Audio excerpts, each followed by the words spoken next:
No one can stop me when I taste the feeling.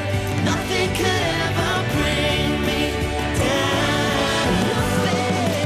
Nothing could ever bring me down.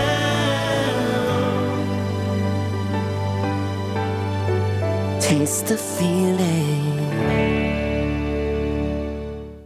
For Total Home Pest Control, who are you going to call? Call the Bug Man, 923-BUGS. For Total Pest Control for your home or business, call the original Salvant. Call the Bug Man today, 923-BUGS. Exiles from what you ask? Exiled from the radio. But now, we're on your television. I'm Bill Profita, he's Kevin Gallagher, and they kicked us to the curb. But we're back. We are back with Exiles Television on the Pelican Broadcasting Network. We're going to bring you the newsmakers. We're also going to take your calls and give you great information. It's going to be the best damn radio show on television. Look for it on your cable system or download the app, PelicanSportsTV.com. It says here that Eric Gerard is back. Where has he been? Well, I heard he was in the great Northwest hunting for Sasquatch. Stop. Really? Yeah. I've been looking for years. Maybe Sasquatch doesn't exist.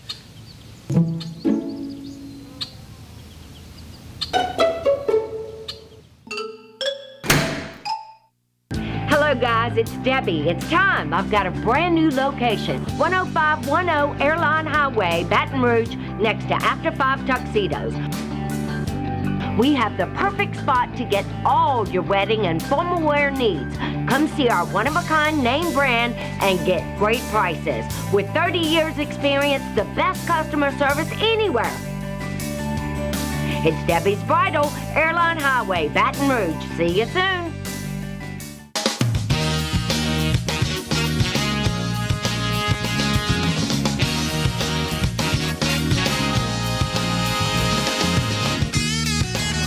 Hello and welcome to hour one of our Monday edition of the Clarence Bug Show. Here's hoping that your weekend was an absolutely marvelous one. If not, well, we like to say each and every Monday, right about this time of the day, good Lord willing, you will still be here when the next one comes our way, and you will have the opportunity to try it all over again. We start today's show talking about human nature and the fact that it is just a part of the human experience that in trying times, pandemics, storms, things of that nature, typically we get the opportunity to see the best that humanity has to offer. Unfortunately, we also deal with the worst humanity has to offer. In recent memory, with the advent of the COVID-19 pandemic and, of course, the advent of hurricane season kicking off as well, the scammers have been taking full opportunity of every available means of separating you from your hard-earned money. Carmen Million, President and CEO of the Better Baton Rouge Better Business Bureau of South Central Louisiana, I still don't know how she fits all of that on one business card, has been keeping track of all the scams going on out there and periodically graces us with some time so that we can inform you on what's out there and how to protect yourself. Carmen, good morning, and how are you today? Good morning, Clarence. It's wonderful, even for Monday. Yes, yes. So planning summer trips, what are some of the things that we need to consider as we get ready to start getting back out and about? Well, first of all, we do have to consider the coronavirus. So we never recommend that you plan to travel when you're sick. That's the first thing. Always now take a face mask.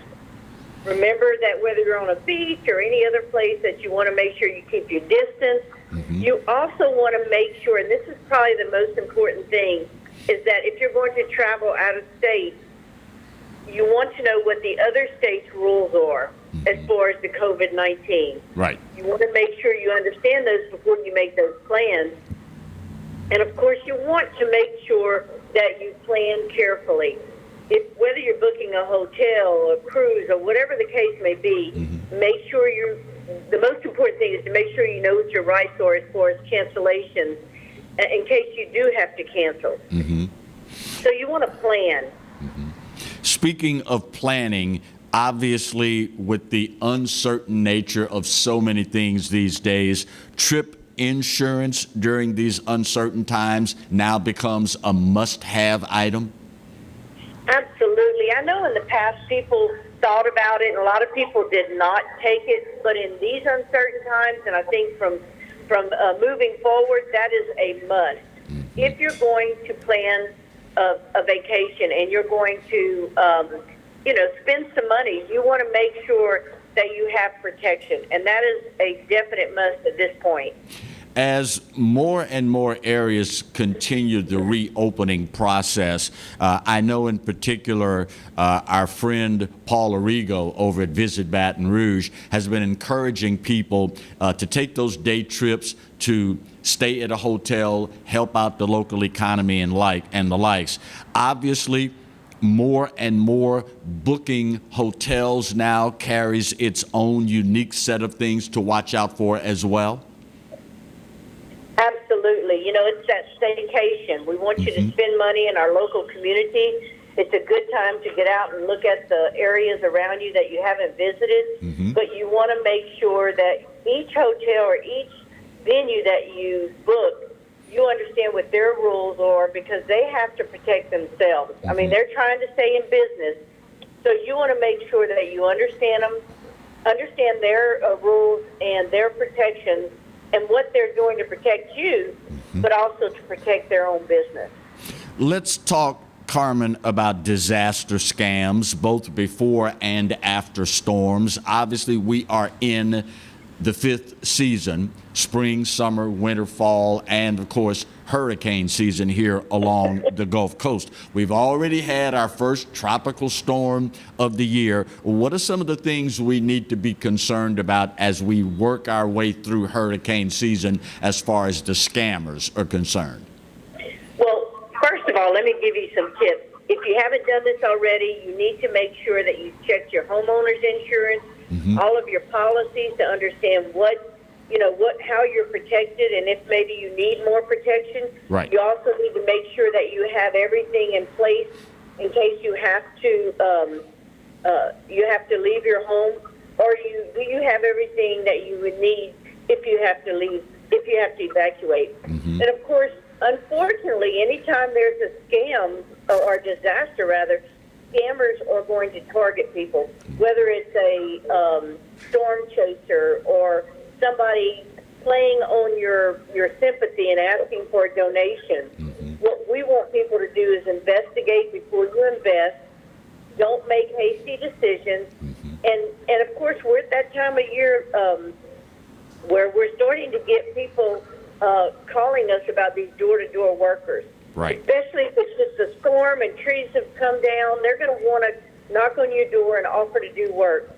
You need to make sure that you get a contract in writing, you verify their license and insurance, and never make a decision quickly. And if it's and if the deal sounds too good to be true, it is. It probably is, yeah. Your office also alerted us earlier, Carmen, advising us to be on the lookout for a scam that is currently making the rounds involving scammers posing as a relative in a foreign country. What is that all about, and how do we protect ourselves against that scam? Well, first of all, this scam has been going on for years, but it's taken on a different, different twist. These scammers are so smart. They get in with the times. You used to get a letter, but now you're getting a text or email, or in some cases a letter stating that you have a foreign relative in another country that is deceased, and they have you are going to be able to get a large inheritance, and they will use your last name and put somebody else's name in, so it looks like you maybe do have a relative. And what they're wanting to do is tell you that they're going to send you a substantial amount of money. In fact, in a lot of cases, they may pose as an attorney, a banker, or a foreign official, and they're going to say that, there are no other beneficiaries and that you're going to claim the money. And for you to do that, they're going to need personal information. Right. And that's the scary part. They're asking people, they draw you in, they suck you in, and then they're going to try to get your bank account number, or they're going to send you a check and ask you to deposit and then wire them money for taxes or whatever. The things to look for, I guess the things to be concerned about is if they're asking for upfront payment, right, whether it's money order, a wire transfer, international fund transfer. Always investigate. And if you know you don't have a family member in a foreign country, then of course those are warning bells. Right. But never ever send money. And if you feel like there are ways that you can check to see if you have money coming to you just by checking with different government agencies. And we would recommend that you contact the Better Business Bureau before you fall for this. It is, of course, Carmen, the digital/social media age, and there's no way we could do a segment like this and not talk about social media scams. There's one going around right now involving Facebook likes, correct? Right. And, with the pandemic, people are at home, and where they're going to be, they're going to be on their phones, they're going to be on Facebook. And then you notice these things, and I actually see these on my Facebook links where they'll send a Facebook link, and it'll be something like, you can win this tiny house, or you can win this vehicle if you like it. And unfortunately, these posts are created by scammers, and they're trying to collect as many Facebook likes as possible, and it's called like forming. And like forming is basically a Facebook technique in which scammers create a post that catches your attention. And it plays on your sympathy or your need for something. And what they're trying to do is steal your personal information. And our advice is just because a friend of yours supposedly liked it doesn't mean you should like it. You should only like posts from people that you're familiar with and of companies that you're familiar with. Obviously, with, again, so many people having so much more time on their hands these days, social media, in many instances, is a pleasant way to pass that time. But now more than ever, we need to be really cognizant about the information that we post on social media. I notice a lot of people, telling about the trips that they're planning to take. You make yourself a target in that regard, don't you? Absolutely. When you post a segment that says, I'm going on a trip or whatever, you're basically telling home invaders that, I'm not going to be home. You can come and rob me now. Right. And it's true. You're basically putting up a notice. But the other thing is you don't want to post things, if it's a trip, for instance, until after you're back from that trip. But you also don't want to post personal information that basically makes it easier for somebody to steal your identity. That saying, less is more. Right. It's to say you should be very careful of what you post, because once you put it out there, even if you take it down, somebody still has that information. So the best thing to do is not post anything unless you read it very carefully and you understand what people can take from that post. And unfortunately, we see a lot of young people posting all of their personal information on the internet, and we really want them to stop and think about what they're putting out there. Carmen, how can people find out more about the wealth of services that the Better Business Bureau of South Central Louisiana has to offer? You can actually go to our website at bbb.org, or you can simply just call us at 225-346-5222. Carmen Million, President and CEO of the Better Business Bureau of South Central Louisiana. Great stuff. Thank you so much for the time, and thanks for helping us hang on to our sanity and our hard-earned money in the midst of this pandemic. We appreciate it sincerely, Carmen. Thank you, Clarence, and you stay safe. Do the same, my friend. Thank you kindly. All right, first break of hour one. We'll get her done, and we continue rolling on hour one of our Monday edition of the Clarence Bug Show, right where you've got it, on the Pelican. Stay close.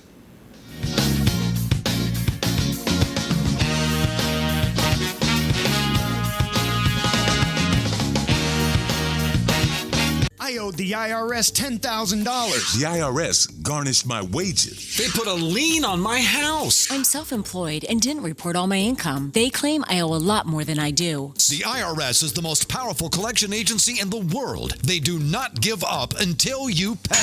I couldn't sleep. We were being audited. I called Tax Solutions Now, and a great big weight was lifted off my shoulders. I called Tax Solutions Now, and they got the IRS off my back. Tax Solutions Now had my wage garnishment lifted in 48 hours. Tax Solutions Now can get you help. Our agents know the rules, can stop the pain, and get you the best deal. Tax Solutions Now saved my business. I qualified for the Fresh Start program. I paid less than I owed. We connect you with a team of former IRS agents and tax professionals who get the IRS off your back. Time is running out. Call Tax Solutions now.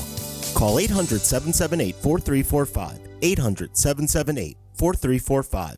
From appetizers, pasta dishes, and entrees, La Contea takes pride in preparing all the Italian cuisine we know you love. Enjoy live music every Thursday through Saturday from 6 to 9, happy hour weekdays from 3 to 6, and brunch on Sundays from 11 to 2, as well as dinner portion-sized lunch specials for under $10. Visit our website to view our menu and book a party or meeting in our large banquet room. Once you try La Contea, your Italian dining will change forever. Hi, gang. Clarence Bugs here. Cox Cable is upgrading the signal from the Pelican, but to catch us, you're going to have to tune in now to a new number. Acadiana, New Orleans, Baton Rouge, Gramercy, Lutcher. Check your guide for details.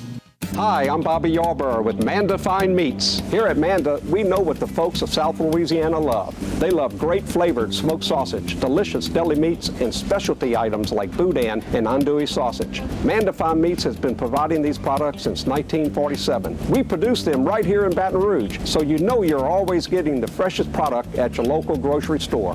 Mandafine Meats. Taste the fresh local flavor in everything we make. Make it Manda every time. Bolello's Furniture and Appliances, your dependable independent. Depend on us for service, for selection, for price. Get huge Whirlpool savings. Shop now and save on Whirlpool appliances throughout the store. Plus, experience our price match guarantee and ask about special financing. You can depend on the know-how of people who live appliances every day. Bolello's Furniture and Appliances, your dependable independent with nationwide buying power.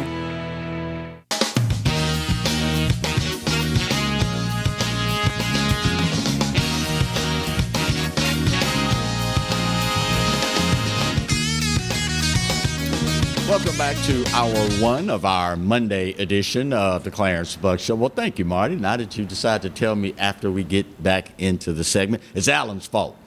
That's how I get it. You get the same way. There you go.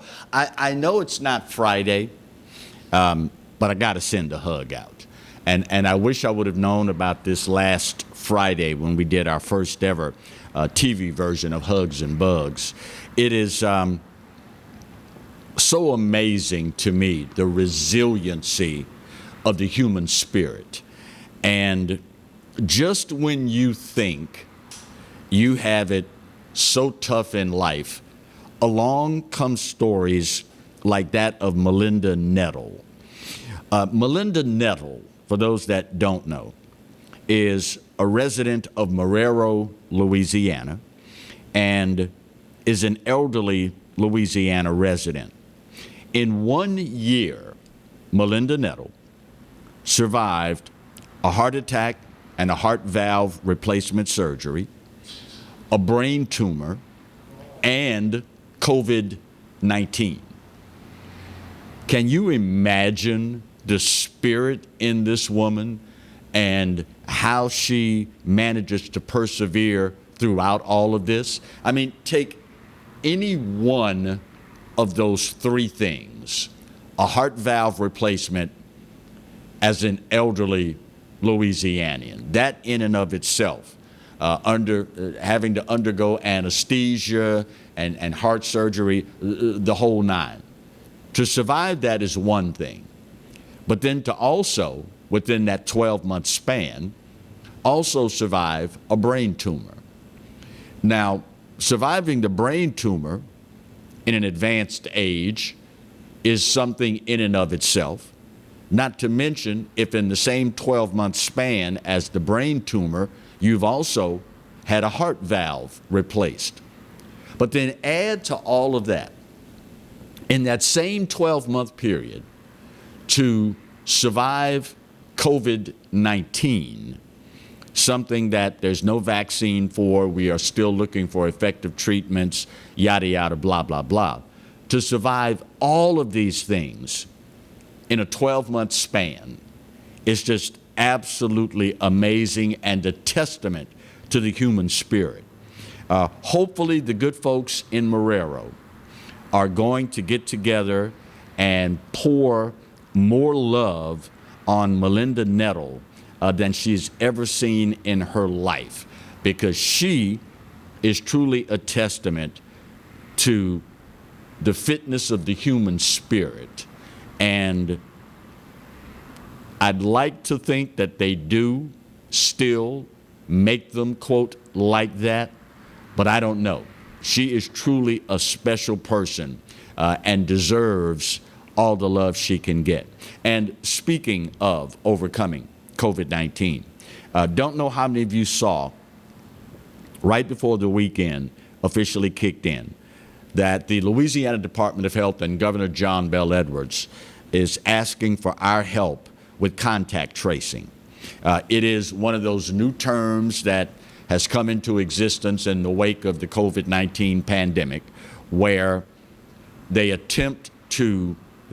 health officials, attempt to get in touch with individuals that have contracted COVID-19 so that they can in turn, again, being health officials, can let other folks know that have come in contact with you that they've been exposed to the virus. The Louisiana Department of Health, as you are well aware, we talked about it on the show, they've hired a bunch of folks to take care of the contract tracing, calling people up saying, this person tested positive, we know that they listed you as having come in contact with them, we'd like to make you aware of it. Well, the problem is many people have been seeing the 877-766-2130 number appear on their phones, and like yours truly, they see the number, they go, I don't know who this is, might be a scam, and you don't answer. So far, about 50% is the number of individuals that we've been able to reach, because quite frankly, a lot of folks see, who is 877-766-2130? I don't know who that is, and they don't answer. And as a result, half of the contact tracing goes unfulfilled. The governor says that enough of those conversations just aren't happening. And, quote, if it comes up on your phone, please answer. And if you show that number being associated with a missed call, all you have to do is call it back. And we're asking people to do that. Dr. Alex Biu with the Louisiana Department of Health, quote, we've got the capacity as a state, but we need the participation. Currently, there are about 9,000 active cases of coronavirus in Louisiana, and the state's top doctor believes some people might be scared of the call because they realize it's a contact tracer on the other end. But he stresses that there is nothing to fear, and the call does a lot more to help than it does to hurt. Again, we've been assured, and I have no reason to think otherwise, that this information will be held in the strictest of confidentiality. And quite frankly, at the end of the day, I know how it is. A lot of people, man, I really don't know if I want to know if I had it or not. I'm feeling okay. You know, I don't want to push the issue. And as an American, you have that right.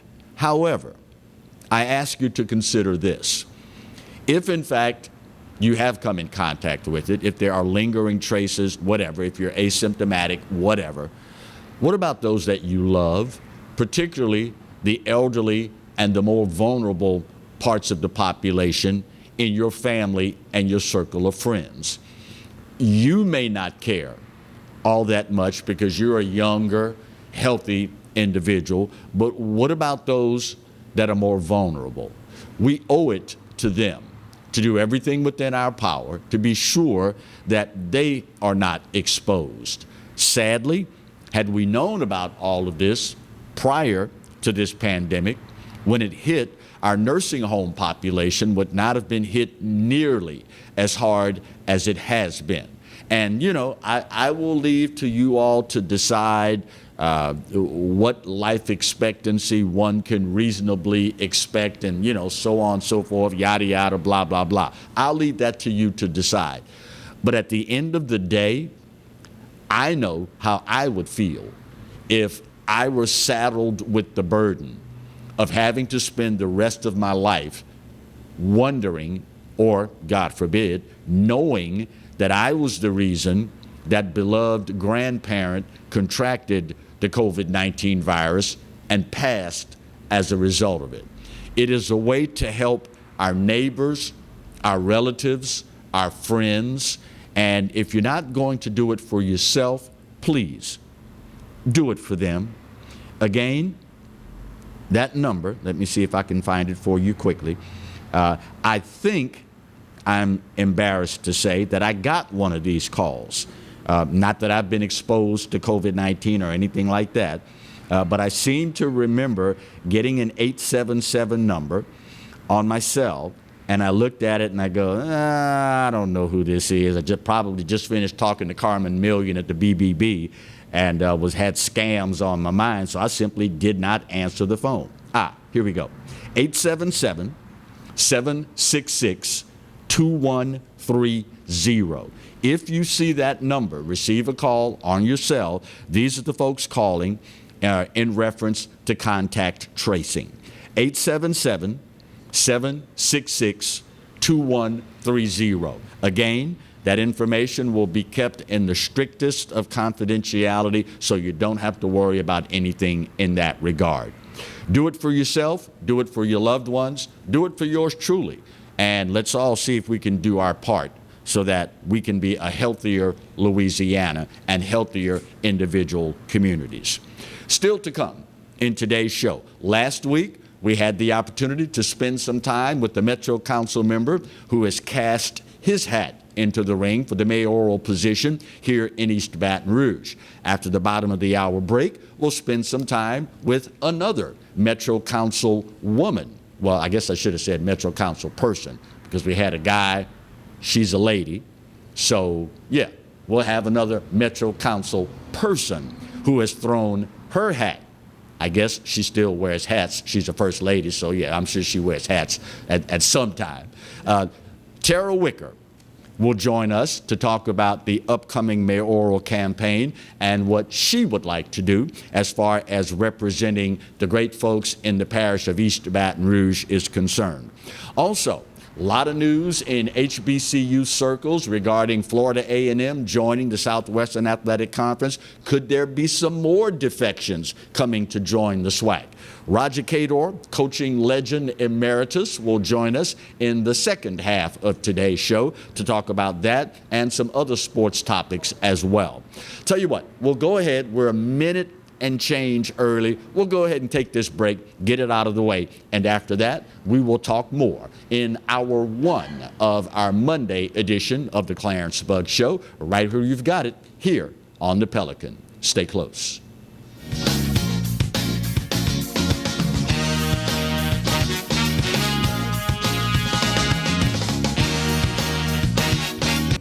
Hi, I am Dr. Farrell Frugier Jr., and I am a general dentist at Frugier Family Dentistry. I was born and raised in Baton Rouge, Louisiana. I went to Catholic High School, LSU, and LSU School of Dentistry in New Orleans, where I received my DDS degree in 1986.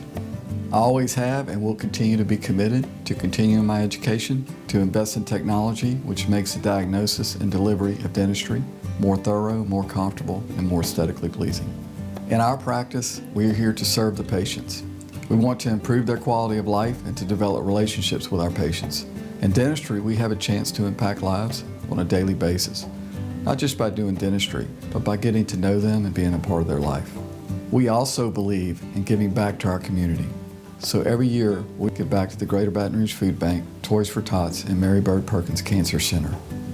Please stop by and visit our office. We would love to take care of you and your family. Hello guys, it's Debbie. It's time. I've got a brand new location. 10510 Airline Highway, Baton Rouge, next to After 5 Tuxedos. We have the perfect spot to get all your wedding and formal wear needs. Come see our one-of-a-kind name brand and get great prices. With 30 years experience, the best customer service anywhere. It's Debbie's Bridal, Airline Highway, Baton Rouge. See you soon. For total home pest control, who are you going to call? Call the Bug Man, 923-BUGS. For total pest control for your home or business, call the original Salvant. Call the Bug Man today, 923-BUGS. They said I could find you here. Why are you fishing? Our company's got to ship out 2 full color brochures and 20 color copies. You're killing me. It's done. Designed, printed, packaged, and shipped. How? You just got to know the right people. Baker Printing, the printing people. How come you get to fish in this private lake? Like I said, you just got to know the right people. You can know the right people too.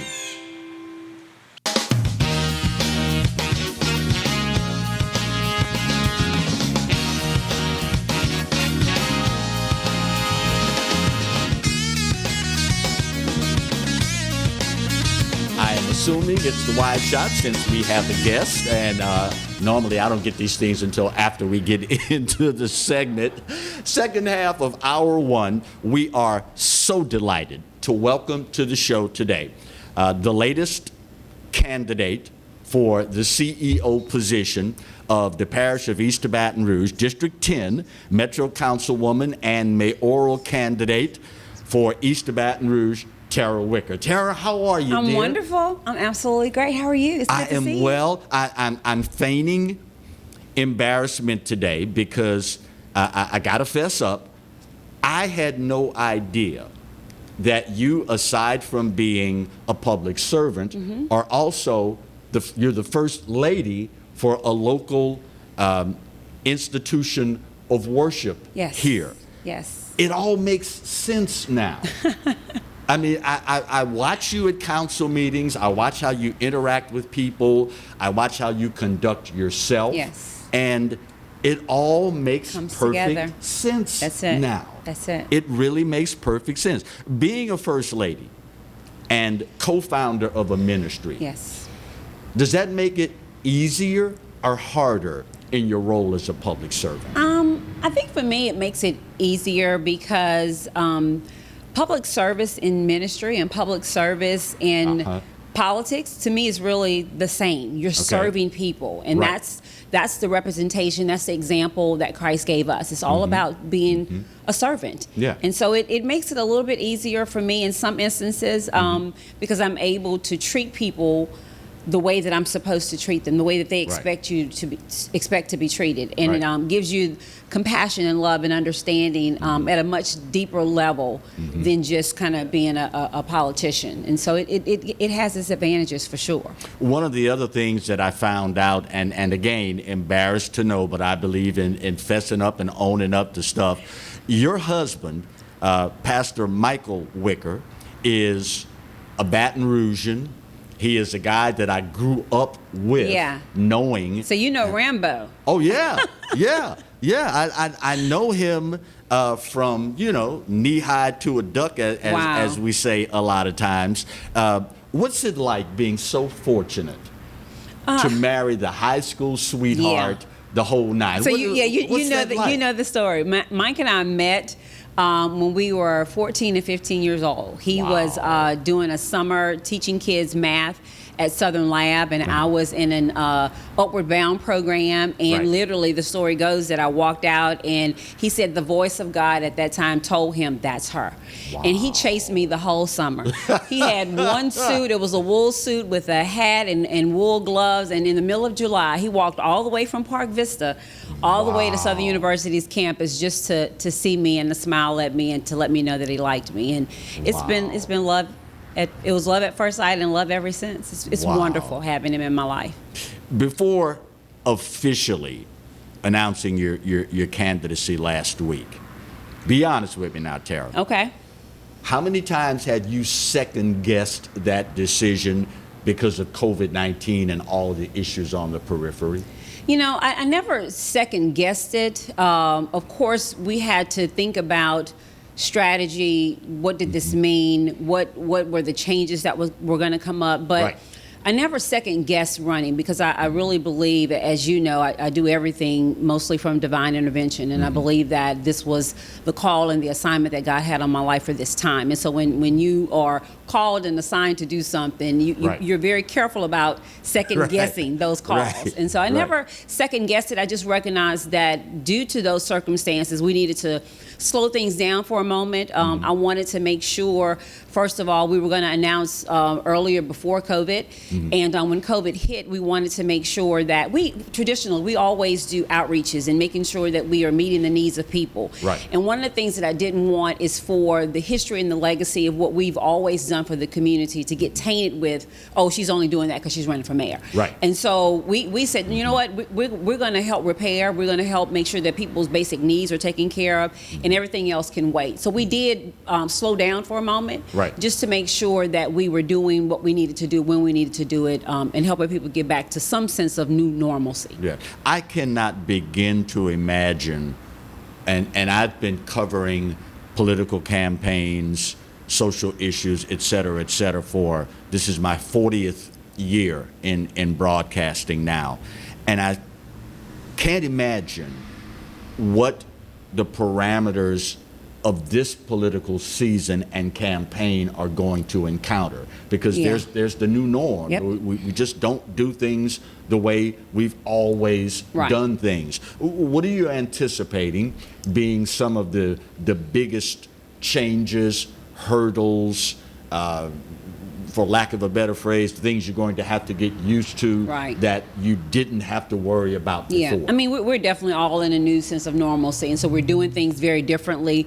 I had a conversation with a group of individuals that I've been meeting with, our community police ambassadors, and we are always used to getting together and seeing one another. We're South Louisiana, so we do everything with a touch and a hug and a kiss, and so everybody's like, okay, well, I don't know if I need to elbow bumpy or what. So just getting accustomed to sort of this new normal of doing Zoom meetings. And so in addition to the fact that we have a compressed time frame now for a campaign. So normally you have kind of a longer season where you can get out and go to churches and knock on doors and talk to people. Well, all of that's going to be very different. So we are having some real conversations about, you know, do we go knock on people's doors with masks on and still, you know, meet and greet people? And a lot of it is going to be done, I believe, through, you know, social media. Right now, all of us are being forced, whether you like it or not, understand it or not, used to it or not, all of us are being forced to communicate in a very different way. So my kids have become my favorite people. I was walking out the house this morning and my son said, oh, remember, you got to respond to somebody that hit you up on Instagram. And so we're all having those new ways of doing. So I think the campaigns are going to be very different and going to be symbolic of just kind of where we are. So we're going to have to use technology and make sure that we have different ways of reaching people. I also cannot begin to imagine, and hopefully you will enlighten us, what it's been like, the reception from the general public. I mean, obviously, so many people have so much on their plate every single day that when you get that and you open the door, oh God, it's a politician. This is the last thing I need in my life right now. Lady? Really? What's the reception been like? I think so far the reception's been absolutely great. And I think, and I'll give you an example. So I went to a unity rally. So I announced Friday morning. That night we were at LSU and Southern's unity rally at LSU. Absolutely phenomenal, Clarence. It was wonderful. All the young people were there. And I got there and I was able to have a conversation with them about, you know, I'm a mom. And I know that this generation is getting a lot of flack for a lot of things, but I just want to let you guys know how proud I am of y'all. So we had that conversation. I never one time mentioned that I was running for office, never mentioned that earlier that morning I was making an announcement of running for mayor. I was just there talking to them in the moment of where they were about what was important to them.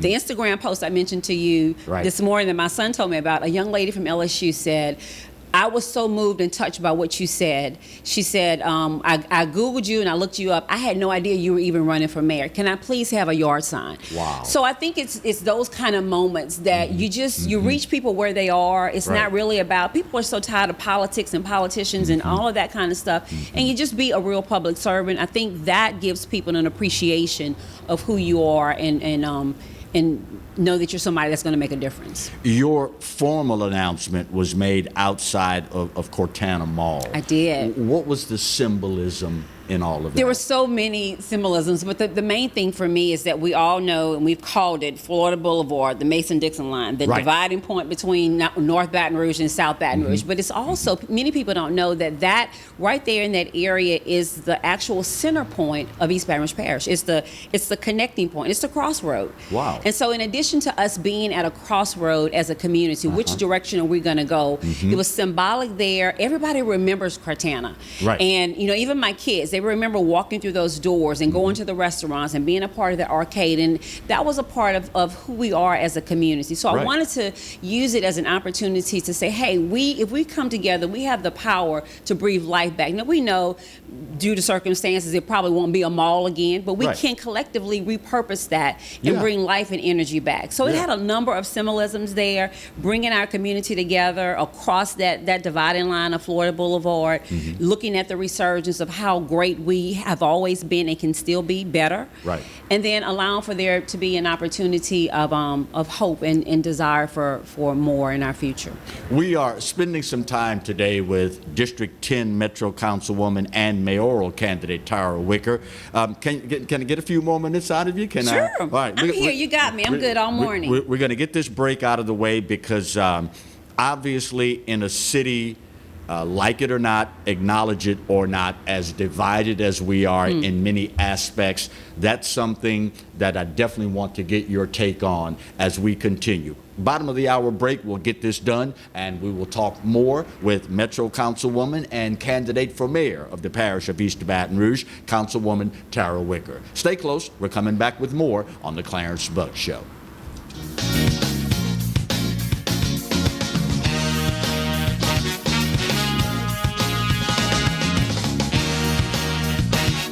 Hi, I'm Bobby Yarborough with Mandafine Meats. Here at Manda, we know what the folks of South Louisiana love. They love great flavored smoked sausage, delicious deli meats, and specialty items like boudin and andouille sausage. Mandafine Meats has been providing these products since 1947. We produce them right here in Baton Rouge, so you know you're always getting the freshest product at your local grocery store. Mandafine Meats. Taste the fresh local flavor in everything we make.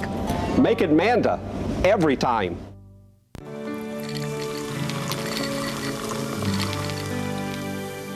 No one can stop me when I taste the feeling. Nothing could ever bring me down. Nothing could ever bring me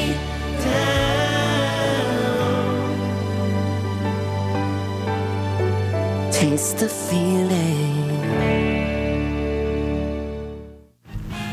Exiles from what, you ask? Exiled from the radio, but now we're on your television. I'm Bill Perfita, he's Kevin Gallagher, and they kicked us to the curb. But we're back. We are back with Exiles Television on the Pelican Broadcasting Network. We're going to bring you the newsmakers. We're also going to take your calls and give you great information. It's going to be the best damn radio show on television. Look for it on your cable system or download the app, PelicanSportsTV.com. From appetizers, pasta dishes, and entrees, La Contea takes pride in preparing all the Italian cuisine we know you love. Enjoy live music every Thursday through Saturday from 6 to 9. Happy hour weekdays from 3 to 6, and brunch on Sundays from 11 to 2, as well as dinner portion-sized lunch specials for under $10. Visit our website to view our menu and book a party or meeting in our large banquet room. Once you try La Contea, your Italian dining will change forever. Live and play on the fairway at Greystone Golf and Country Club, a serene, challenging golf destination located in Denham Springs. For tee times and membership opportunities, go to GreystoneCountryClub.com.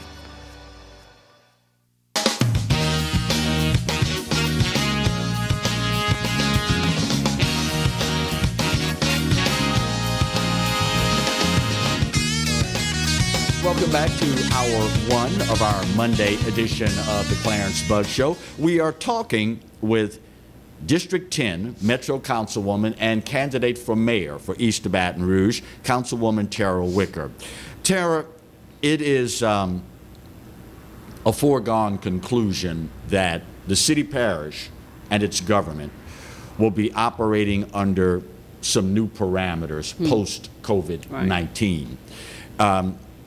Taking all of this into account, knowing the challenges aside from a divided city, aside from being a sister city to the major tourism draw of New Orleans in the state of Louisiana, why do you want this job? I want this job because I'm a Baton Rouge girl. I was born and raised here. I believe in Baton Rouge. My husband and I are raising our 6 children here, and this is home. And so when it's home, you prioritize it as something that you're passionate about, something that is important to you, and something that you want to be the absolute best that it can be. And I think over the years we have suffered in a way that people are waking up to a Baton Rouge that they don't recognize. Right. We're more divided. Businesses are really, even pre-COVID, we're having conversations with, I'm really trying to make a decision as to whether or not I'm going to stay here. Right. They were fearful, for the safety of their family, the longevity of their ability to be able to expand business. And it was not a pretty picture. Right. And so for that and a number of reasons, my background, my experience, you look at your path in life and your training and your experiences and all of that, and God has this unique way of bringing all those things together. And so now I can look at all of the track of where I've been all the way back to when I was a urban planning student and political science student at Southern University, public administration, not knowing all of that was training and preparation for such a time as this. And so I want it because I know that we can and we will be better, and I'm going to continue to fight until we are. One of the things that I've noticed and admired about your, 3 terms now on the Metro Council? 12 years, yeah. You've always represented yourself and have been the voice of inclusion.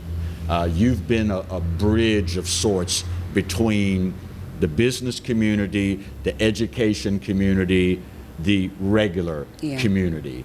Not trying to put you in a position of tooting your own horn, but when you look at the issues that are plaguing EBR, you seem uniquely qualified to be that person that can bring all of these various entities together and allow us to be the Baton Rouge that we have the potential to be. Yeah, I will touch on the qualifications and what I think has practically prepared me for this moment in time, but not taking credit for this at all because I can't. Right. There's a little old 77-year-old lady sitting in my house right now. Her name is Joan Tolman Smith. Okay. And that's my mother.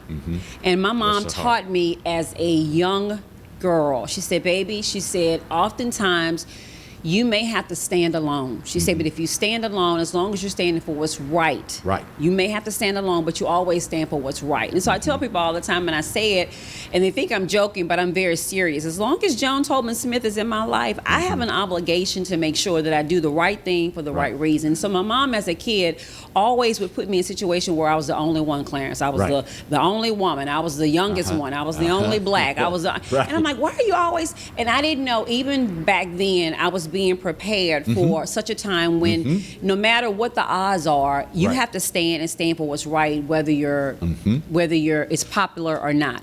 Right. And I do. I have an undergrad degree in political science. I have a master's in public administration from Southern. Worked in Mayor Bobby Simpson's administration for 3.5 years as the assistant chief administrative officer. So looking back at all of the experience, I think I've been groomed and trained. I am definitely, from what I've seen in terms of people that are trying to be in the race, I'm the most qualified and the most experienced local candidate with local experience. And so for that and many reasons, I think that this is going to be a natural fit for me. In the aftermath of the news coverage of the tragic death of George Floyd, I know that had to bring back some pretty strong emotions for you. It did. I mean, it was, it reminded me of 2016 almost on steroids, really, because in the process of while we were healing as a community and seemingly to get back to having normal conversations again across racial lines and community lines. We spent, Trey Walsh and I came together and we spent 2 years of working really hard with building the Community Police Ambassador Program. We had a spinoff of that of Race Talk, which was very interesting because we had some very in-depth, transparent, sometimes cursing, sometimes crying, sometimes laughing conversations about what race, we talked about race and politics, race and religion, the whole gambit. And we spent a lot of time. So I do believe that as a result of that time spent, that Baton Rouge's response was different. It was impactful, but it was different than what we saw across the world, across the country, because we had spent some time. But it was still, nonetheless, very, very difficult to watch. Still had to go back and have those conversations and watch that on television with my children and say, this is how we respond, this is how we move forward. We're still going to be better as a result. I look back, Tara, over my upbringing, and it mirrors yours in so many ways. And it pains me that we have gone through what is now decades and decades and decades and decades of forced integration. And we still find ourselves today more segregated than we were before we started that journey. What does that say about us, and where do we go from here? I think that it goes back to one of my absolute favorite quotes is, I never met a person I didn't like once I heard their story. And in my opinion, I think that we have not been able to spend a lot of time in each other's space. When we had the conversation at the rally at LSU the other day, the immediate conversation is we need to not only do this at LSU, let's do it at Southern, let's make this a much broader conversation. And part of the kind of fun part of it is I said, we need to understand and get in each other's space and get to know one another. I said, you need to know how black people make potato salad and how white people make potato salad, because it's different. I said, you need to know that when a black girl perms her hair straightens, and when a white girl perms her hair, it curls up. And the crowd laughed, but it was just those kinds of symbolisms and those kinds of conversations that once I get to know you and know you as a person, not the hue of your skin, what's going on here, but what's in your heart, then I think at that point we start to make a change. And that's my goal. I want my children and my children's children to be able to grow up in a community and be able to be in Baton Rouge and select Baton Rouge, not because they have to, but because they want to. And no matter what the color is, they are able to be friends with anybody. As an African American female elected official, how much pressure do you feel to, quote, represent?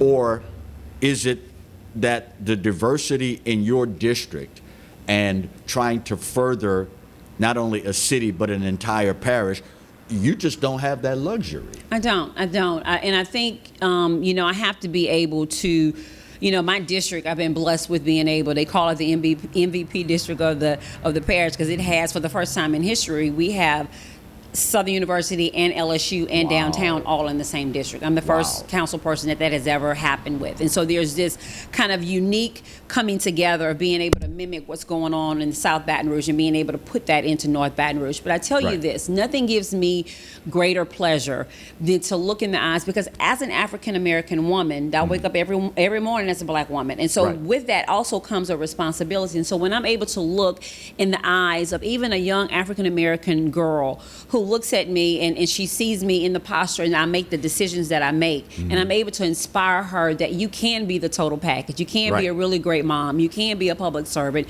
You can serve your community and own a business. And I'm able to serve as that model.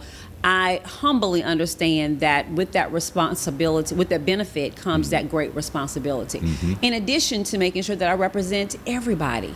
Because we have an entire parish of people that are made up of all kinds of colors, all kinds of economic backgrounds, all kinds of economic backgrounds. So I might be in the middle of the hood in the morning and be in the middle of a business meeting with some of the execs of the city, but I need to be able to flow in both of those categories to be successful and productive and useful to everyone. And newsflash, in case you didn't know, you will be a black woman every morning you wake up until you leave. That's right. That does not change. That is not going to change.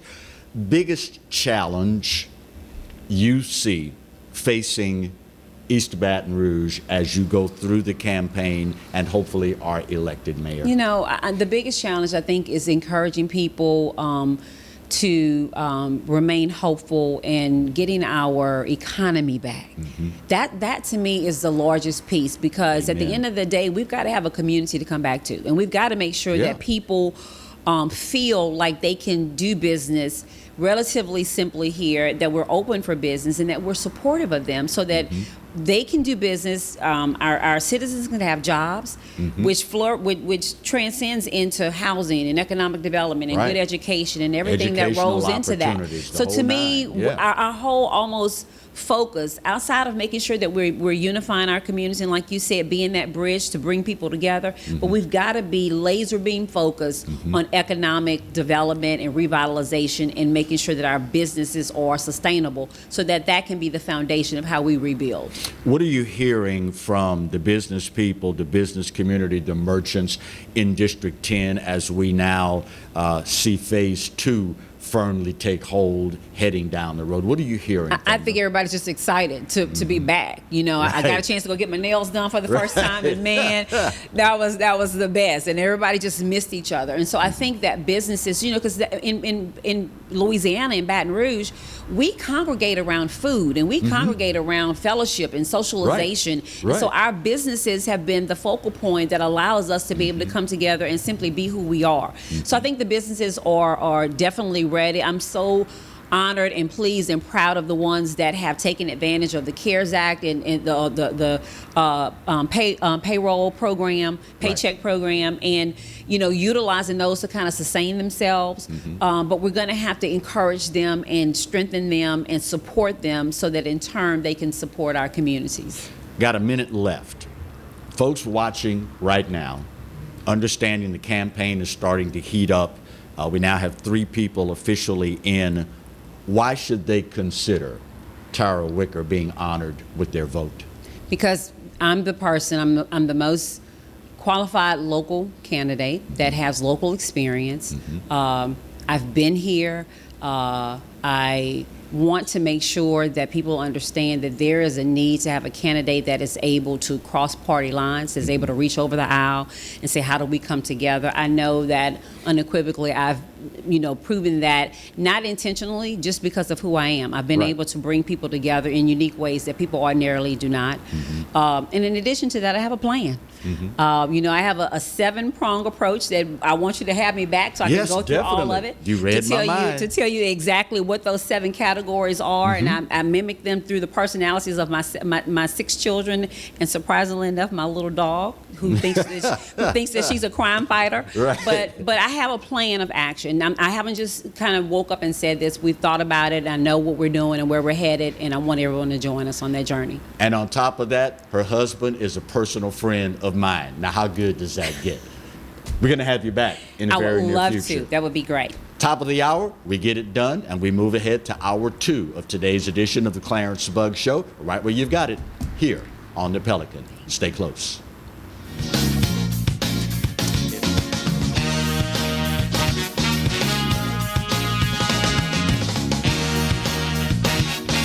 Hello, guys. It's Debbie. It's time. I've got a brand new location. 10510 Airline Highway, Baton Rouge, next to After 5 Tuxedos. We have the perfect spot to get all your wedding and formal wear needs. Come see our one-of-a-kind name brand and get great prices. With 30 years experience, the best customer service anywhere. It's Debbie's Bridal, Airline Highway, Baton Rouge. See you soon.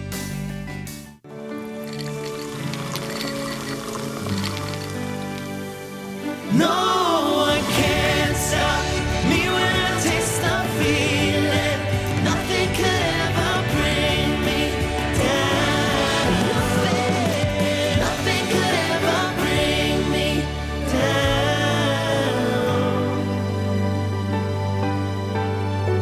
Taste the feeling.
For total home pest control, who are you going to call?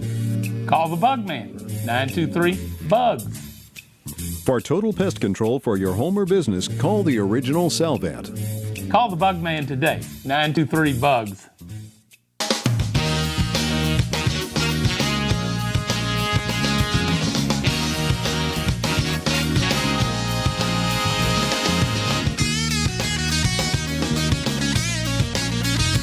Welcome back as we start hour 2. What'd you say, Marty? Right here. As we start hour 2 of our Monday edition of the Clarence Bug Show, it is certainly going to be an interesting mayor's race. And it's going to be a different sort of political campaign this year. And I guess it's only appropriate because everything is different this year. As a matter of fact, as we get ready to head into the fall for football, there's something else that's going to be different up on the bluffs, talking about the addition of Florida A&M University joining the Southwestern Athletic Conference. We lean on one of our go-to guys now for all things athletics, coaching legend Roger Cador. How are you this morning, my friend? Doing good, Clarence. How are you? I am doing well, Coach. Thank you for asking. So what do you make of Florida A&M joining the SWAC? Good fit or not?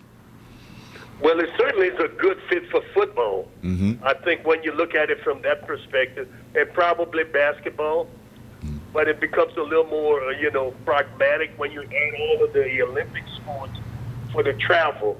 The distance with the travel. So I think they're going to have to try and work out some logistics to make it work, because when you start talking about your Texas schools traveling to Tallahassee, that's a pretty good, and Arkansas Pine Bluff traveling there, it gets a little tough, Mm-hmm.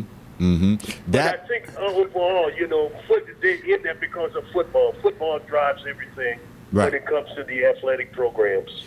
If the Southwestern Athletic Conference cannot find another school to join and keep the numbers even, how does the conference handle that, Coach? Any idea? Well, that's where your scheduling gurus come in, because they got to, it's a lot easier in football because you can play an uneven schedule there. Right. But it doesn't work in basketball and the others in baseball and softball probably. Mhm. You know, but it could work for football, so it's not that difficult. You know, either you play. I think it's 6. I think they play 6 or 5. Well, I don't know how many games they play. Conference football games they play. I don't want to. I think it's 6 though. But you know, they can make it work because one year somebody don't play one team, and the next year they play someone drop off. You got me? Right. Right. But Southern and A&M will play every year. That and Grambling and Jackson and Alcorn, they'll probably play every year because those are your big drivers in the SWAC. Those are your driver schools. If you were either Bethune-Cookman or the Southwestern Athletic Conference, would you be interested in talking to the other group? If so, why? What benefits would you be looking for from Bethune's standpoint and the conference's standpoint? Well, you stay even. That would give you 12 teams at that point. And when you have 12 teams, there are a lot of other things you can do that work. So I just think an idea to maybe try and bring Cookman in here. I said something to someone the other day. The great fit would be Southeastern or Northwestern. You know, those are the schools that I think would be a really good fit if you could make them work, because it would really help with travel and they have logistic with local closeness. I mean, it's really, Southeastern is in the sweet spot. Yeah. When you talk about travel, you know, you got that I-55 corridor to 12, and it's easy to get to from many other destinations. So I just think that, and if you had to fly, you can fly into New Orleans, and you're not that far away from Hammond. So it's a lot of logistics where if you could convince a school like Southeastern to come along. Right. And, you know, we know that in certain parts of the countries, like Tennessee State became the first school in the historical black school in the Ohio Valley. Right. And then we saw where North Carolina A&T. is in the South, whatever you call it. Big South. Big South? Big South, yeah. So, you know, that could be something that could work when you're looking for future, down the road for future generations. So, best case long-term scenario, do you get FAMU and Bethune-Cookman, add them both to the eastern part of the SWAC, and then shift, say, Alcorn and Valley to the west? Probably. Probably. That probably makes sense. You know, you don't want to take Jackson away from the east. It would be nice if you could keep Alcorn in the east, because you already got Grambling and Southern in the west. Right. And you want to keep balance. Maybe you take Valley and stick them in there, because where they are up there, and stick them in the west. Right. You got me? But you need to have 2 powerhouses in each division if you do it that way. You got me? Yeah. And I think Alcorn would want to stay aligned with Jackson. You know what I'm saying? You know, so, you know, that's what I would be thinking. So it's a lot of ways you can skin that cat. Right. But you got to get the presidents to go along with it, with the commissioner working it out, and then showing people on paper. You got to show them scenarios. You got to have stuff on paper that people can look out at and see how it really works. You know what I'm saying? Right. Talking about it and having it documented makes a big difference when people can look at stuff. The MEAC, the Mid-Eastern Athletic Conference, has lost 4 member schools in just 10 years. And of the 9 schools that are left in the conference, only 7 of them play football. Is there anything specific you can think of that would lead to that sort of exodus of HBCUs from a conference? Finance. It's killing them to travel to Florida from up there. That's one of the first things they say. It costs way too much. Right. They say it's $250,000 to $500,000 just in travel. Wow. Not going down to Florida. Right. That's the main reason. So, you know, That's why I said people have to look at travel. Travel is your big equator in the budget. It kills your budget. You already got to do all the other things. Then if you have to, it costs a lot to travel. That was the one thing when I was coaching baseball, is trying to make sure that the young coaches coming in understand. Don't put the pressure on the budgets of the athletic director, because if you do, they have to protect football, basketball, women athletics, and you have to protect those things. Right. And you have to make your budget work. You got me? So baseball and softball, you can't put no pressure on that doing budget. Athletic directors are forced to do stuff they don't want to do. But, that's been the big reason, the exodus from the MEAC, is that the Florida schools were costing them too much, and it was costing the Florida school too much to travel Right. up and down the eastern seaboard. You got me? When you So look, it just didn't make sense, and they wouldn't get in the football crowds they needed. You got me? right, and that's the thing we didn't talk about. If your football program is winning, then typically your fan base will travel and follow you. But if you're not winning, well, who wants to spend a whole lot of money to follow a losing team? That's right. And again, there are a lot of things to do on the eastern seaboard that people are doing now that they didn't do 30, 40 years ago. You got me? As far as what? Their disposable Fan income? bases, you got a younger crowd, and they have family issues. They're participating in things with their kids, and there's so much you can do. And then just a Saturday at football at a historical black school may not be the big thing anymore. You got me? You got more of a diverse situation that's taking place. I've been down on the East Coast on that seaboard. Right. There's so much to do, so many things to do. And I'm telling you, the parents are really involved with their kids on weekend, because they work hard during the week, and they provide opportunities for their kids Right. to participate in sports and other activities. So the college football game may not be that important anymore when their kids are involved. You got me? Yeah. When you look at it from that particular angle, and it's really easy to see at Mumford Stadium on a Saturday evening, particularly on the visitor side, where traditionally, I know growing up, there were whole sections of Mumford Stadium that were occupied by members of the same family for generations. There were season ticket holders that passed them on to their kids, and their kids relished that and passed it on. You don't see nearly as much of that anymore. Is that just a natural part of the maturing of a football crowd? Well, I just think that they have other things to do, Clarence. And we haven't done a good enough job courting the young people? Right. They have jobs, families, and families usually take you somewhere. And I'm telling you, people who value family and kids, Right. kids have activities that they have to take them to do. Right. And when do they do them? Parents usually can't be with them many times during the week. You got me? Uh-huh. They're working. So weekend is when activities are taking place. And so they do stuff with the kids maybe in the morning and early afternoon. And then they're too tired to come to a football game. You know? Yeah. It's just, and I don't know if that's the main reason, but I'm telling you, family activities have taken away some of the crowds at some of these football games. And there are other things. The quality of play is always the next thing.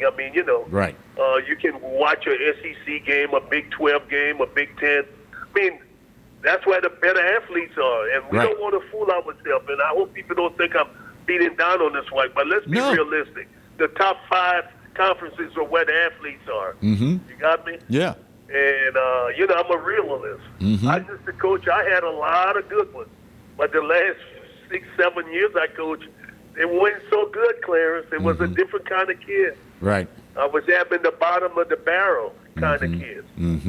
Is that barring some major emphasis or turnaround. Is that the reality of what we're going to have to, quote, get used to, Coach? Well, I don't see it changing. You know what I'm saying? Right. When you let that genie out of the bottle, that genie don't want to go back in, Clarence. That genie like being out that bottle. Yeah. Yeah. You know, And at the end of the day, we did march, protest, there you go. fight for the right to be able to send our kids to any school that they wanted to attend if they had the ability and the acumen to go. So Clarence, you left died. And died, correct, and died. Yeah, so it's a bit of a double-edged sword in getting what you ask for, isn't it? Yeah, and I think let me just say this, and I think it's a good thing. It's a good thing because it helps so many more people. Right. Not just athletes, because that's what we're talking about now, but so many more people benefited from all of those hard work, people protesting and doing all of that to make life better. You got me? Yeah. The world is better because of that. So, did we lose the better athlete? We certainly did. But, for the next level of athletes who back then had nowhere to go. Right. You were a second grade athlete, you were left out. Right. But now the second grade kids get the chance to play, and some of them develop into being really decent players, Yeah, and at the end of the day, they are, in fact, supposed to be student athletes and not athletic students. Right, and exactly. when all is said and done, it is the education aspect that we're supposed to be most concerned with. Coach, let me get this first break of this hour out of the way. We're going to put you on hold for just a minute, and we're going to talk a little more when we come back to hour one of our Monday edition of the Clarence Bud Show, right here on the Pelican. Stay close.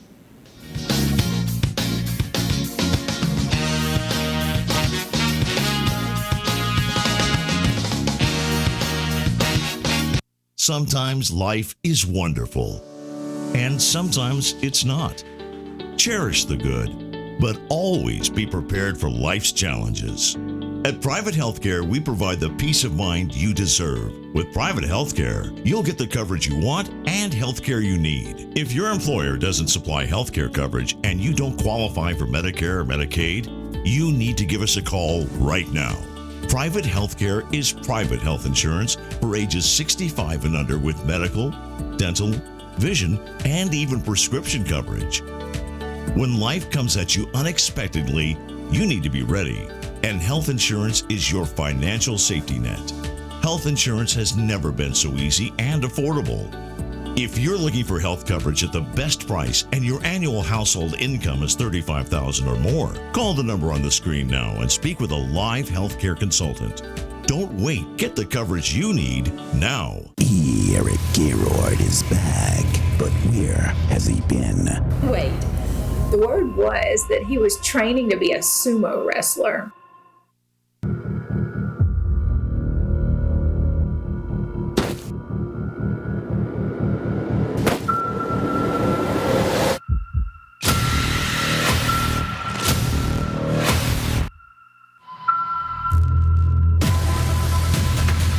Rated E.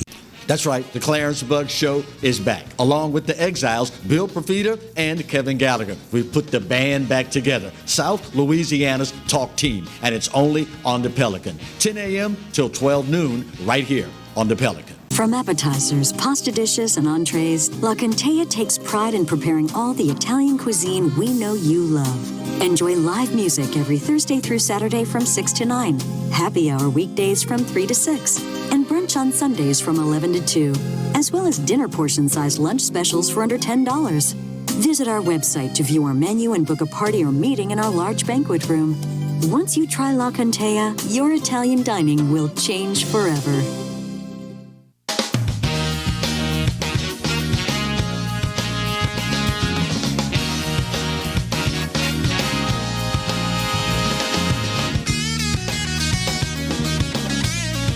Welcome back to hour 2 of our Monday edition of the Clarence Bug Show. We are spending some time talking with one of our go-to guys for all things athletics, legendary coach Roger Cador, former skipper of the Southern University baseball program.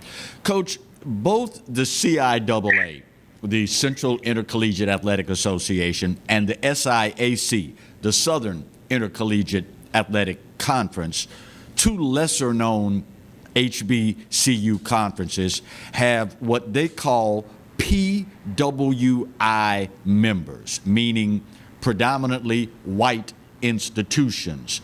They are provisional members, meaning they don't play football. Is that something that HBCU conferences are going to have to consider more of in the future if they want to remain viable?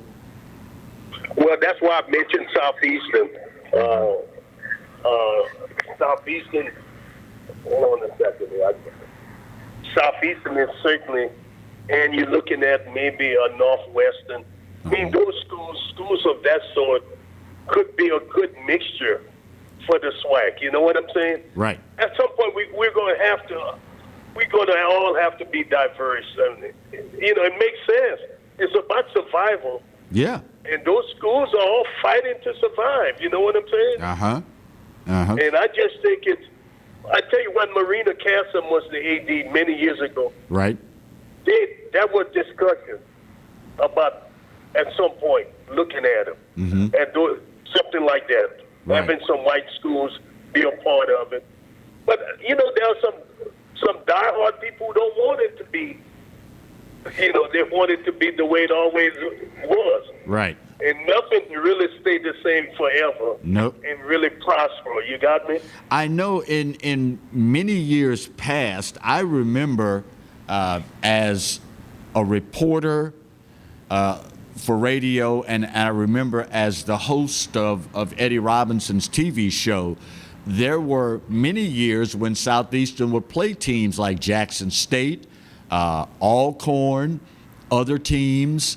Has the lure of big money of playing up, is that one of the main reasons you think why you don't see Southeastern, Northwestern, folks like that playing other in-school states and HBCUs? Is it a money thing? I really don't know the correct answer, but, I know when Northwestern was playing Southern on a home-at-home basis, right, they were making a whole lot of money. Yeah. When Pete Richardson was coaching, they made the most money they ever. And when Southern went to UL, University of Louisiana at Lafayette, right, they made a lot of money. Southern brought the biggest crowd they had, and they brought some big schools in. Yeah. Big 12 schools, and they made as much money as Southern too. It's all about people they've got to loosen their belt a little and let's face reality and do what's best for the long haul. Yeah. Listen, yeah, things have changed. The old ways are over with, boys, and we got to do it for the long haul. You see what I'm saying? Yeah, In without another doubt. 10, 12, 20 years, Clarence, the way things are now won't be the same. I can tell you that because young people coming along today, they all think the same. They had been separated in their thinking. You got me? Right. And they'll be running things. Yeah. They'll be making decisions. You got me? Right. On another note, Coach, the NC2A Football Oversight Committee last week finalized a plan for an extended preseason that would add a couple of extra weeks on to the football season this year so that teams could have the opportunity to adequately prepare.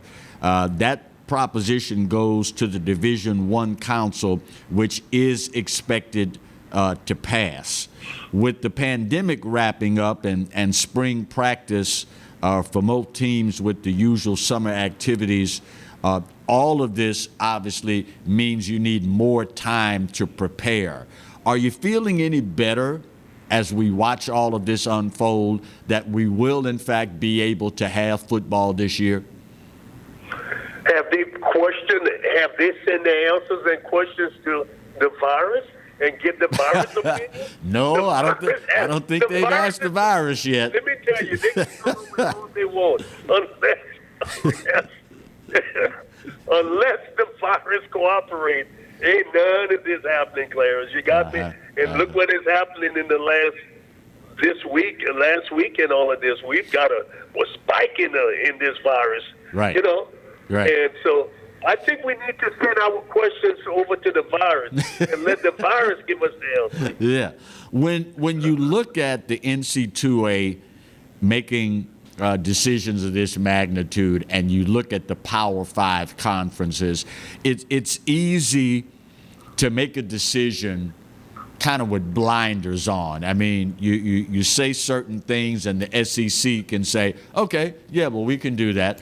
But when you look at schools like the SWAC or the MEAC, the SIAC, the CIAA, Southland Conference, other smaller conferences, are we running the risk here of attempting to save the institution of football particularly, but we end up putting smaller conferences in a situation that could take 5, 6, 10 years for them to recover from?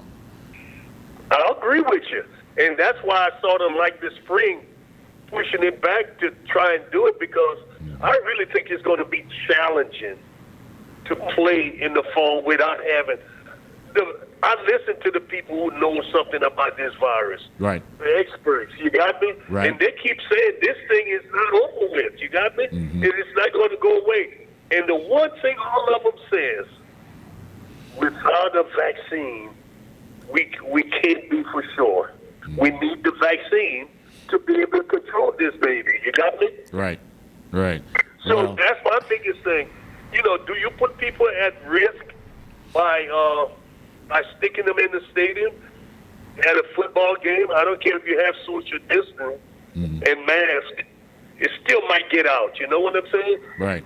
Right. Because you can bet everybody ain't gonna do what they're supposed to do. Yeah. And all it takes is one. So, One person can mess a whole bunch of them up. So what then do you say to the person, Coach, that says it can happen anywhere, and if people aren't responsible, then you end up with what you end up with? But at the end of the day, if, as you said, there always will be people that aren't going to do the right thing, where does that then leave us, Coach? Well, it leaves us between a rock and a hard place. Yeah. And, you know, that's why it leaves us. And I just think that, you know, this is something that we really shooting arrows in the middle of the night, trying to hit a target with this, because all everybody is doing is hoping. I'm telling you. They're only hoping that this thing works out. Because, again, even they have forced Dr. Fauci and them to say, okay, you can do this, and it's a false thing. The president wants the country open, but we're not ready to be open. And I understand people need to work. People need to be productive. You got me? Right. They need to, because people have 44 million people out of work, okay? Unemployed. So I'm not going to say people do need to work, but at what cost? And what cost we working at and jeopardizing? And I'm never going to buy the thing where they're killing old people. They needed to die. Hell, some of those people, somebody, grandmother, father, cousin, uncle, and all of that. I'm never going to be insensitive about it's killing only old people. That's not. We want the old people around. That's where the wisdom is, and that's where the great stories are. You got me? Yeah. Great memories. So I want them alive. In dealing with all of this, when you look at the non-revenue generating sports, how afraid are you that COVID-19 could be the death knell for a lot of programs that before now simply didn't generate income, but we continued those programs because we've got Title IX and things of that nature. But we are approaching a point now where if that sport is not generating revenue, then it becomes more of a drain on the athletic budget. How afraid are you that we could well see a lot of sports go by the wayside, Coach? Well, a lot of businesses have gone by the wayside, so we can expect some sports to do it. Good point. I mean, we can't just say it will happen to businesses and it can't happen to sports. We have to be realistic. It's all about money. Mm-hmm. And sports is a business.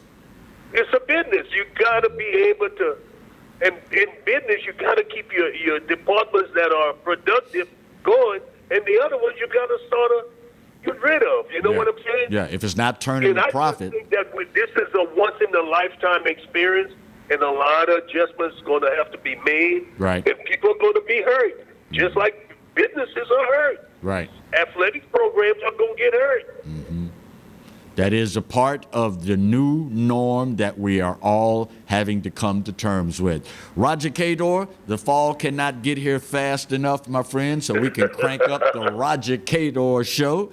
And do us all a huge favor. Take care of yourself and be safe, Coach. Make sure Marty and Alan take care of themselves. You got it. Marty, you win the game. You're a better player than Alan. Coach, take care of yourself. We'll talk to you soon, my friend. Take care now. All right, take care. All right, bottom of the hour. Got to get this break out of the way, and then we will have the opportunity to delve into some things that I want to talk with you about that are viewing at home. But duty calls. It is the bottom half of the second hour. And, of course, that means we got some bills to pay. Speaking of, we'll get this out of the way. We'll come back and continue on with hour 2 of our Monday edition of the Clarence Bug Show right here where you've got it on the Pelican. Stay close.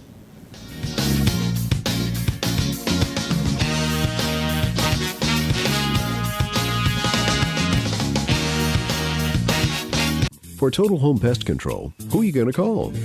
Call the Bug Man, 923-BUGS. For total pest control for your home or business, call the original Salvant. Call the Bug Man today, 923-BUGS.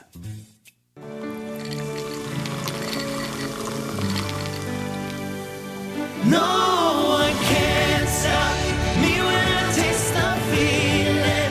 Nothing could ever bring me down. Nothing could ever bring me down. Taste the feeling. Live and play on the fairway at Greystone Golf and Country Club, a serene, challenging golf destination located in Denham Springs. For tee times and membership opportunities, go to greystonecountryclub.com. Bolello's Furniture and Appliances, your dependable independent. Depend on us for service, for selection, for price. Get huge Whirlpool savings. Shop now and save on Whirlpool appliances throughout the store. Plus, experience our price match guarantee and ask about special financing. You can depend on the know-how of people who live appliances every day. Bolello's Furniture and Appliances, your dependable independent with nationwide buying power. Exiles from what you ask? Exiled from the radio. But now, we're on your television. I'm Bill Perfita, he's Kevin Gallagher, and they kicked us to the curb. But we're back. We are back with Exiles Television on the Pelican Broadcasting Network. We're going to bring you the newsmakers. We're also going to take your calls and give you great information. It's going to be the best damn radio show on television. Look for it on your cable system or download the app, PelicanSportsTV.com. Hi, gang. Clarence Bugs here. Some big changes are coming to the Pelican and Cox Cable. July 15th, our numbers are changing. We're easier to find, and we're in high def. New Orleans, Gramercy, Lutcher, Acadiana, Patterson, Baton Rouge, new numbers coming, and a brand new signal. It all happens July 15th on Cox Cable.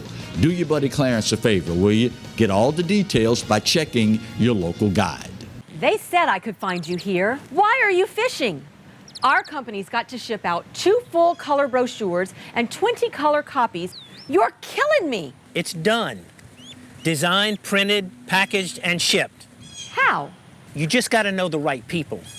Baker Printing, the printing people. How come you get to fish in this private lake? Like I said, you just got to know the right people. You can know the right people too.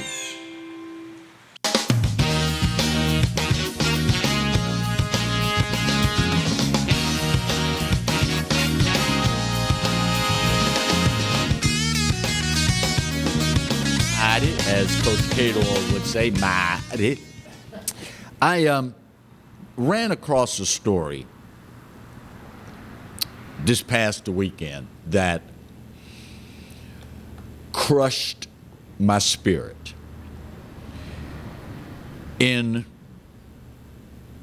this adventure that we call life, we find ourselves many times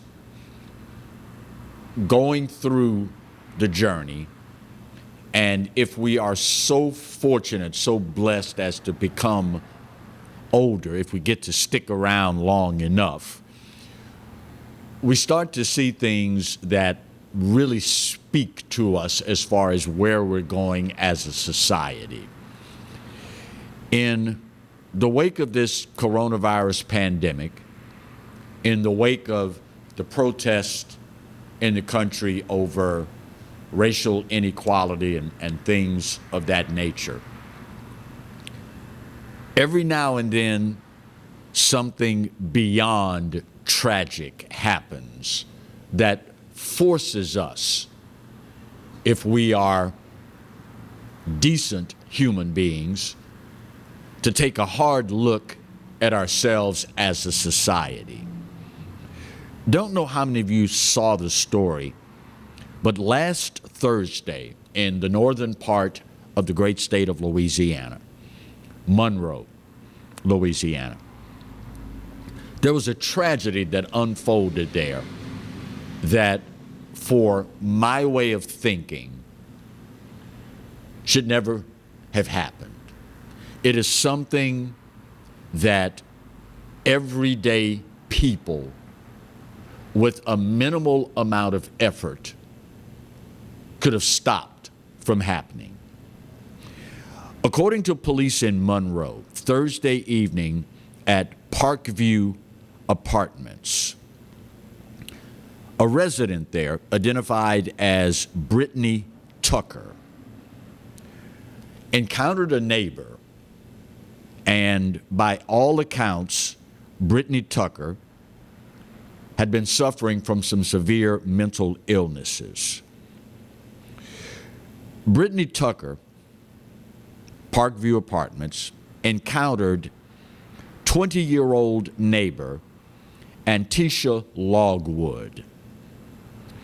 In encountering her neighbor, this woman asked her neighbor, quote, "What are you looking at?" before shooting and killing her 20-year-old neighbor. Police say Brittany Tucker then, after shooting her neighbor to death, went back to her apartment, shot and killed 4 of her own children, ranging in ages from 12 years of age and younger, one of whom was only a baby, 5 months old, and then proceeded to turn the gun on herself. 4 children, ages 12 and under, the youngest 5 months old, a 20-year-old neighbor, and Brittany herself, all dead. Here is what is particularly troublesome for me. Not that 6 people losing their lives isn't. Please don't misunderstand me. But additionally, here's what makes this story particularly hard to stomach. Police believe that Brittany Tucker was dealing with mental health issues. They say, police do, that Brittany Tucker had been seen walking around the apartment complex in recent days, waving a gun around. I find it hard to believe that this young woman, as troubled as she obviously was, walking around the apartment complex waving a gun, it's hard for me to fathom that no one in her complex or her immediate sphere of influence, her immediate circle of friends, associates, relatives, whomever, no one knew in the days leading up to this and cared enough to call authorities, law enforcement, mental health advocates, family members, close friends, whomever. Call someone. A simple phone call in this instance may have saved the lives of 6 of our fellow Louisianians and 4 darling children ranging in age from 12 years old to 5 months. It is sadly ironic to me that in this day and age where we are all allegedly trying to get more in tune, in touch, have a greater appreciation of the train of thought that we are our brother's keeper. Throughout all of this that's going on, there's a common thread that we as Americans and we as members of the human race need to be more cognizant of the fact that we are our brother's keeper. And yet, this young woman, battling, God bless her, the mental issues that she was, purchased a gun, walked around brandishing the weapon in an apartment complex, and no one saw fit to call someone. Maybe even more painful in this particular scenario is that if you were to look, in all likelihood, there are cell phone videos somewhere on the internet of this young woman walking around her apartment complex waving a pistol or otherwise engaging in behavior that makes it pretty cut and dry, pretty clear that she's dealing with some severe mental issues. Something as simple as a phone call could have prevented that. And I can only hope that individuals that know this young woman, knew her family, knew her situation, I can only hope that this will spur them in the future to do the right thing. Lest we forget, those 4 children, ages 12 and under, could not fend or defend themselves. A 5-month-old child is dead at the hands of its mother because someone, or there was no one there to see the potential problem and care enough to make a simple phone call. This is an ongoing investigation, but my gut tells me police are going to find this was not the first incident of this nature. In all likelihood, police will find that this young lady exhibited more than adequate warning signs that something serious from a mental health aspect was going on in her life. We may never know. But what we do know and what we will know is that 4 children are now dead from something they had absolutely nothing to do with. A neighbor now is dead only because the perpetrator asks, "What are you looking at?" and then killed her. And another individual that a simple phone call may have helped is no longer with us after taking her own life. At the end of the day, whether or not you are of the opinion that you are or are not your brother's keeper is irrelevant.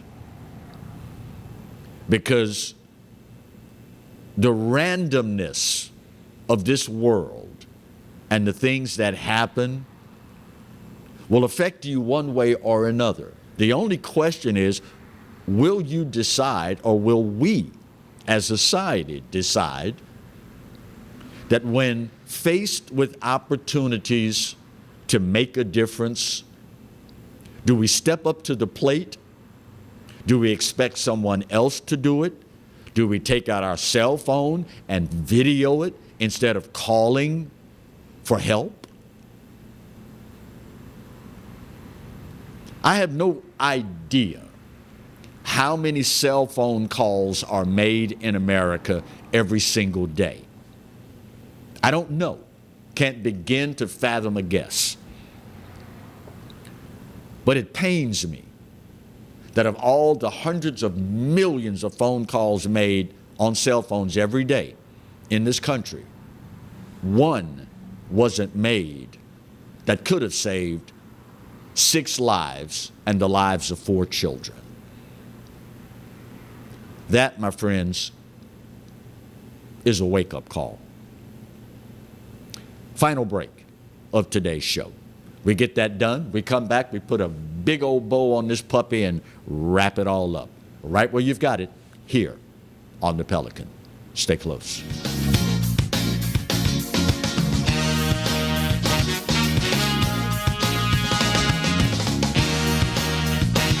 From appetizers, pasta dishes, and entrees, La Contea takes pride in preparing all the Italian cuisine we know you love. Enjoy live music every Thursday through Saturday from 6 to 9, happy hour weekdays from 3 to 6, and brunch on Sundays from 11 to 2, as well as dinner portion-sized lunch specials for under $10. Visit our website to view our menu and book a party or meeting in our large banquet room. Once you try La Contea, your Italian dining will change forever. Live and play on the fairway at Greystone Golf and Country Club, a serene, challenging golf destination located in Denham Springs.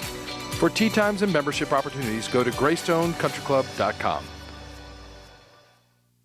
Hello guys, it's Debbie. It's time. I've got a brand new location. 10510 Airline Highway, Baton Rouge, next to After 5 Tuxedos. We have the perfect spot to get all your wedding and formal wear needs. Come see our one-of-a-kind name brand and get great prices. With 30 years experience, the best customer service anywhere. It's Debbie's Bridal, Airline Highway, Baton Rouge. See you soon. That's right, the Clarence Bug Show is back, along with the Exiles, Bill Profita and Kevin Gallagher. We've put the band back together, South Louisiana's talk team, and it's only on the Pelican. 10 a.m. till 12 noon, right here on the Pelican. Hello. Hola. Ni hao. Experience what the Baton Rouge International School can offer your children.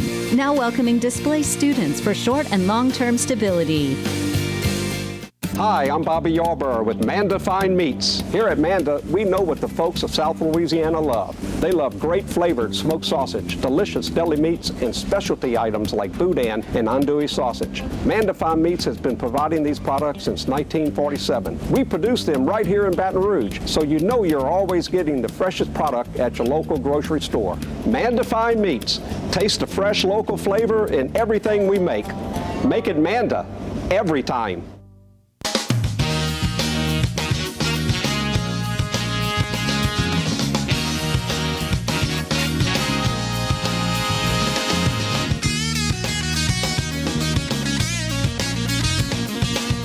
welcome back for our final segment with you today on our Monday edition of the Clarence Bug Show. Don't forget, the Exiles, Profita, Gallagher, here, same bat time, same bat station on the morrow. And yours truly, of course, will return on Wednesday.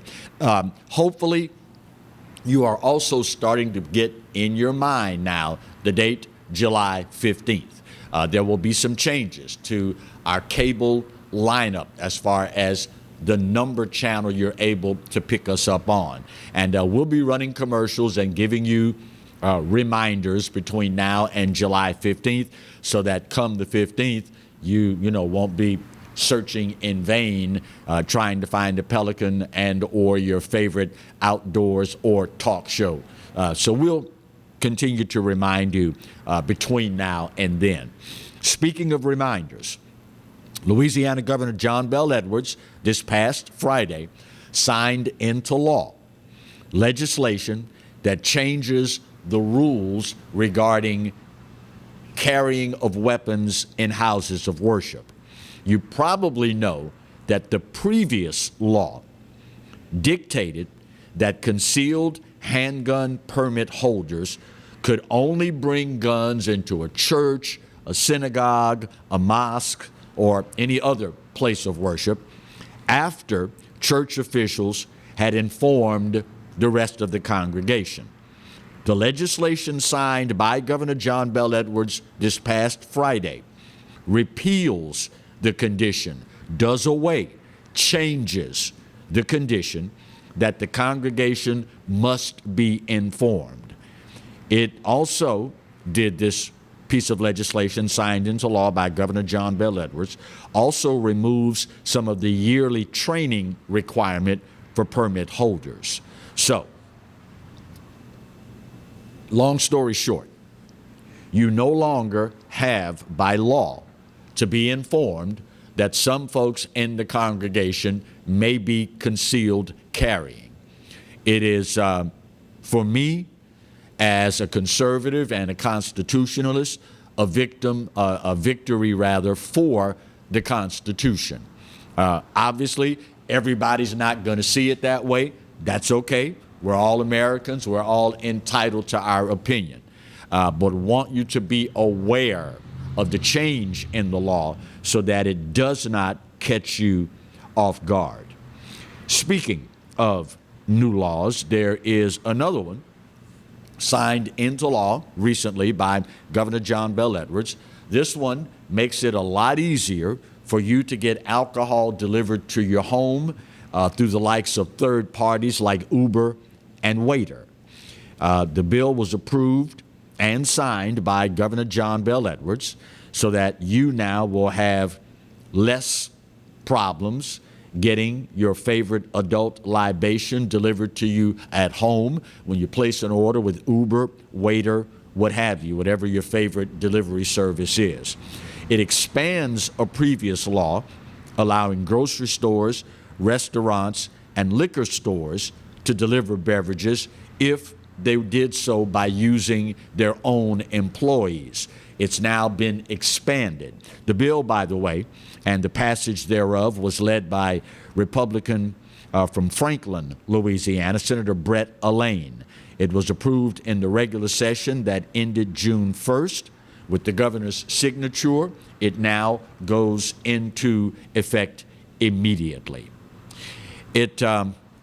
Speaking of things that I saw this weekend that caught my eye. Oh, before I forget, and forgive me for not making a bigger deal out of it, but the fact of the matter is that it was actually yesterday.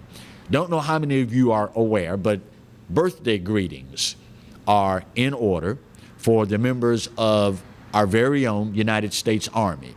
Yesterday, Sunday, June 14th, the United States Army officially turned 245 years old. So happy birthday to all the members of our United States Army and, of course, my late father, retired career Army, go Army, beat Navy. Couldn't let that pass by without saying that.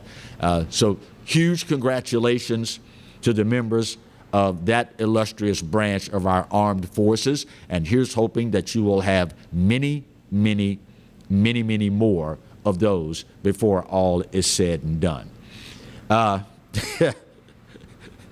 One thing that there will not be many, many, many, many more of, at least not in their current form, is the Audubon Pilgrimage, held every year in West Feliciana. For those of you that don't know, the Audubon Pilgrimage is an event that has been going on, oh my God, for I don't know how long. But in the wake of all the racial tension, reconciliation, and the like, the Audubon Pilgrimage is going to be apparently the latest victim. The West Feliciana Historical Society and the town of St. Francisville collaborate every year in putting together the Audubon Pilgrimage. And Hannah Lemming started a petition saying that she enjoyed going to the festival during her childhood, but has realized that this event is not inclusive to members of the black community. Quote, I grew up going to the Audubon Pilgrimage, wearing the dresses, dancing the maypole. It was an enjoyable part of my childhood. But time, reflection, and listening and learning from the black community has made me realize the pilgrimage is a part of the system of oppression. When students are brought to the rural homestead for field trips, white and black students are either given or encouraged to buy wooden paddles engraved with their name and whips, both objects that were used to torture slaves without any explanation. I remember going to Oakley Plantation on a field trip, and the whole plantation life being glorified, and the real history of oppression never was told to me or my black classmates. We didn't see the slave quarters, and they were never even mentioned as being a part of this, quote, educational field trip. Ms. Lemming's petition called for either the Audubon Pilgrimage to be canceled in solidarity with the Black Lives Matter movement, or be changed to, quote, illuminate both sides of history in the 1820s. The West Feliciana Historical Society issued a statement Tuesday that they will be permanently canceling the Audubon Pilgrimage. What a shame, because now not only will that forum be there to talk about the evils of slavery and that time frame, but we will also not have the opportunity to engage in a discussion about how awful that time was for African Americans, but look how far we've come since then. At the end of the day, conversation is the beginning of understanding, but we've got to talk with one another with a solid goal in mind.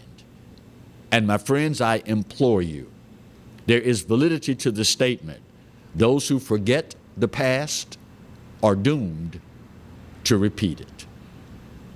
Time for me to go. But this day more than ever, you know what? You are so right. America, we're not perfect, but doggone it, for my money, it's the best there is. And God knows there is no place else on his green earth that I'd rather be. Speaking of the good Lord, you realize he loves you, right? And I hope you know that I do too. Either way, there ain't a doggone thing you could do about either one. Take care of yourselves.